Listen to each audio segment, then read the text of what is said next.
Hey, what's up, everyone? Pasay Baller here. We are now on this January 21st, 2023 NBA Game Day. We got seven games for today. And to kick things off, let's talk about this game between Boston Celtics and Toronto Raptors. That will actually happen at 5 o'clock p.m. Eastern Time. That's going to be 6 o'clock a.m. here in Manila. And I'm just inviting everyone who have not subscribed yet to our YouTube account or YouTube channel, Pasay Baller. Please click on the subscribe button below. At the same time, hit on that bell logo. That way, automatically, you guys will be receiving notifications whenever new videos are uploaded. And by the way, the spread that is given in here is minus 1.5, and that's actually given towards the visiting team, Boston Celtics. Right, so before we proceed, let's check on the standings and rankings of both teams. Both teams belong to the Eastern Conference. For Boston Celtics, they are number one in the East. At the same time, they are number one in the entire NBA, having a record of 34 wins and 12 losses.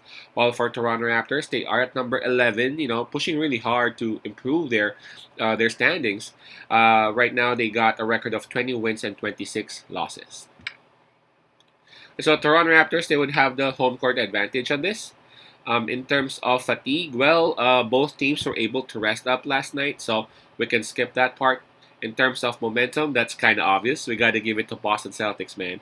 Approaching this game, they are on an 8-game winning streak, while Toronto Raptors, they are on back-to-back losses.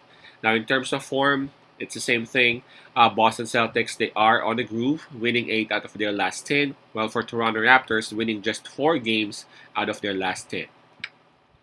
Let's take a look at the availability and the health of both teams.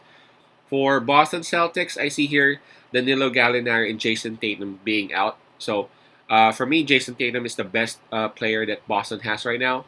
It is an argument because some people believe that it's Brown, but for me, it's Tatum. So, with Boston's best player out, we'll see what's going to happen. For Toronto Raptors, there are also 2 players out. Well, Otto Porter, he's already out for the rest of the season. Well, Delano Banton is actually listed as questionable, so we ain't really sure whether he would be able to suit up or not for the Raptors. So, for me, Toronto Raptors would have the advantage in terms of health because of, again, the best player of the Boston Celtics is out of the roster for today. Okay, so despite the fact that the Boston Celtics won't have Jason Tatum, for me, it won't matter. And not really, it won't matter. It won't matter. Of course, it hurts whenever your best player is out. But what I'm trying to say is that, man, you got to realize Boston Celtics, they got Jaylen Brown, they got Marcus Smart, they got Al Horford. Those players can actually score whenever they want to, and they're not the type of players who's like the Michael Jordan type. Give me the ball, and I'm gonna go on ISO. Nah, they actually swing the ball. They move the ball. They find the open.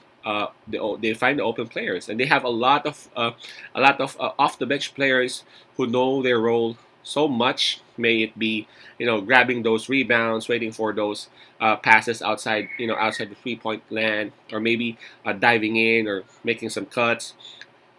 The Boston Celtics, they are well defined. They know what to do. They know when to do it.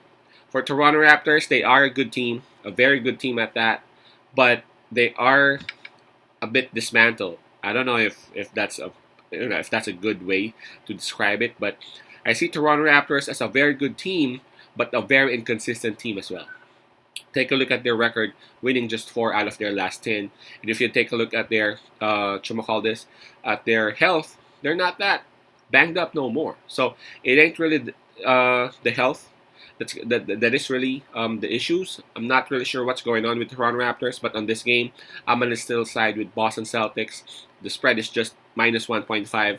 I think Jaylen Brown, along with his boys, can actually still continue the winning streak into 9, and at the same time cover that little spread of minus 1.5.